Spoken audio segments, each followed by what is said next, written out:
Democratic Senator Mark Kelly of Arizona is now here with me. Thank you so much for being here. I do want to start with the immigration plans. He said he wants to re-examine the status of people who are in this country legally, which may include naturalized citizens, blocking migration from, quote, third world countries, pausing all asylum decisions from any country, and calling for, quote, reverse migration.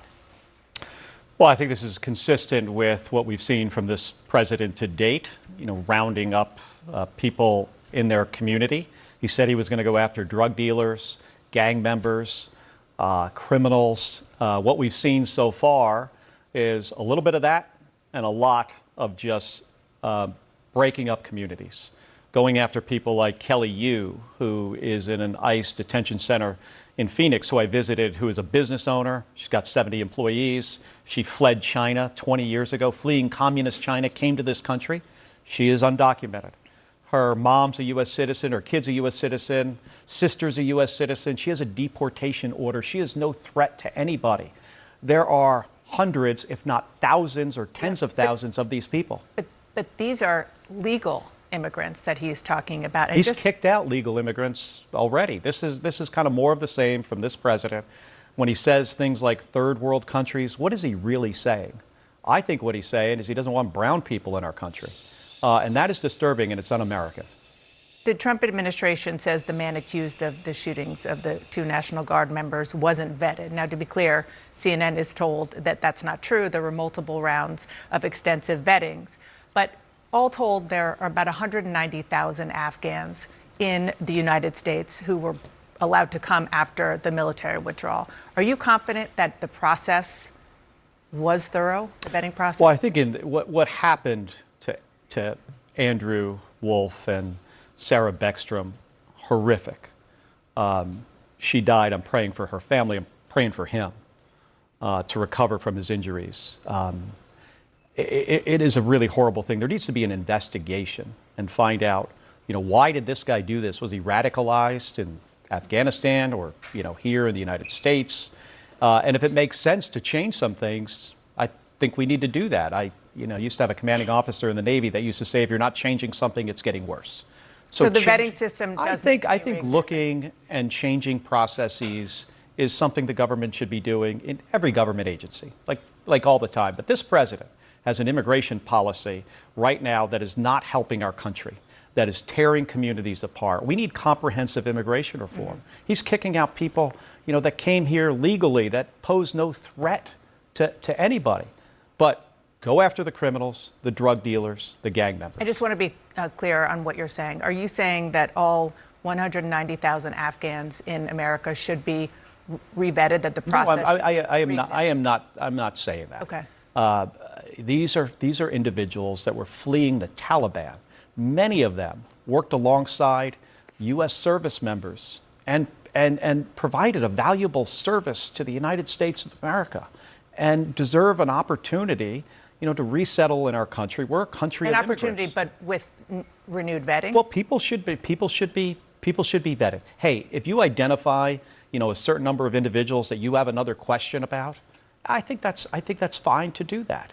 But going after a large group of people, most of which I think are just trying to live their lives, raise their families, go to work every day, the U.S. government harassing them, years later does not make a lot of sense to me. I want to turn to new questions around the first U.S. military strike in September on a ship that the administration says was carrying drugs. Now, sources tell CNN after the missile struck the boat, there were survivors, and that a second strike was launched to kill anyone who was left. Secretary Pete Hegseth is defending the move, saying it is lawful under both U.S. and international law. What do you think? Well, Dan, I hope it's not true what is being reported. That would be very disturbing. I think there needs to be an Inspector General investigation. Pete Hegseth, who is totally unqualified to be Secretary of Defense, he fired a bunch of the IGs within the department. That makes this more challenging. I don't have a lot of confidence that he's going to investigate that. That's why in the Armed Services Committee in the Senate and the House, we're going to have hearings. We'll have public hearings. We'll put people under oath. We need to get to the bottom of this. Hey, the U.S. military is, the most powerful and effective, military in the world. And we've got to be, precise, and we have to be operating in accordance with U.S. law and international law, always. Based on what CNN is reporting, what the Washington Post is reporting, do you believe if there was a second strike to eliminate any survivors, that constitutes a war crime? It seems to. If that is true, if what has been reported is accurate, I've got serious concerns about anybody in that chain of command stepping over a line that they should never step over. We are not Russia. We're not Iraq. We hold ourselves to a very high standard of professionalism. And this is where I'm really troubled about this, is because I have so much respect for people in the United States Navy. I served in the Navy for 25 years, and there is no organization more professional than Navy SEALs. And they should be revered. And that's why I say I hope what I've heard about this strike is not accurate. You mentioned that you were a captain in the Navy. If you received that order, would you have carried it out? No. No, and I'm a guy who I have sunk 2 ships. I've sunk an OSA-2 missile patrol boat in Kuwait Harbor, a Palnakni troop carrier in the Persian Gulf during the first Gulf War. I never, in that situation, questioned whether those strikes were legal. We were given an order to do this. It was a time of war. These were Iraqi ships with Iraqi crew members who posed a threat to the United States military, in this case, who they invaded Kuwait. We're trying to kick them out of Kuwait. This was approved by Congress, all of that, right? So, but if I was ever given an order for a second, I've had questions about the operation in general, and I've been saying this for weeks, putting service members kind of like, are you stepping over a line here? Is this legal? They have tied themselves in knots trying to explain to us on the Armed Service Committee how this is legal. Not sharing, all of the information either, which is really troubling. But, going after survivors in the water, that is clearly not lawful. You mentioned that Pete Hegseth should be held responsible. You mentioned that you would not answer the call if you were ordered to do this. That was the gist of the video that you and 5 other members of Congress, who all served in various capacities in the military, put out there. You said, our laws are clear, you can refuse illegal orders.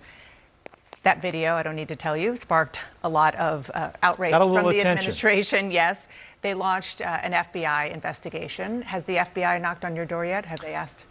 Well, first, let me start by saying we said something very simple and non-controversial, and the President of the United States said, hang them, execute them, prosecute them.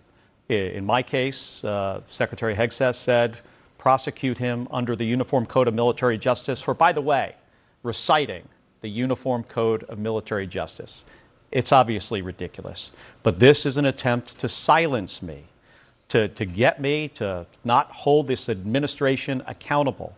We have a president who doesn't understand the Constitution, who installed an unqualified Secretary of Defense.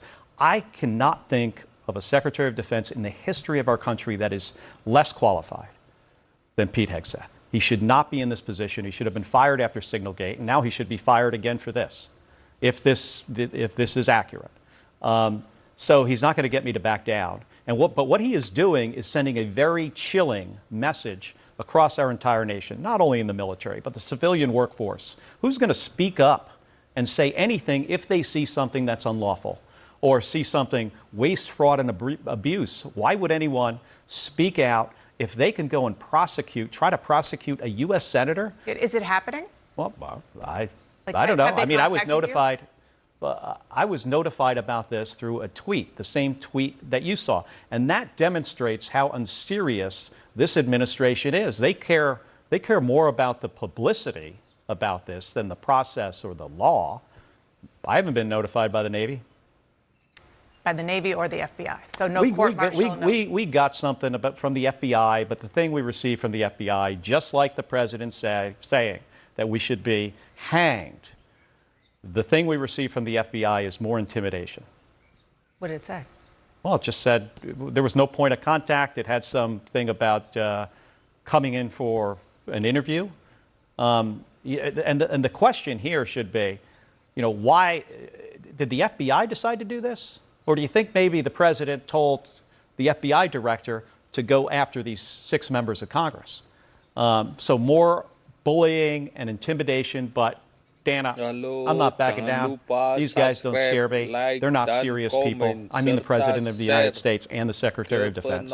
Neither of them. Senator Mark Kelly, thank you for being here. Appreciate it.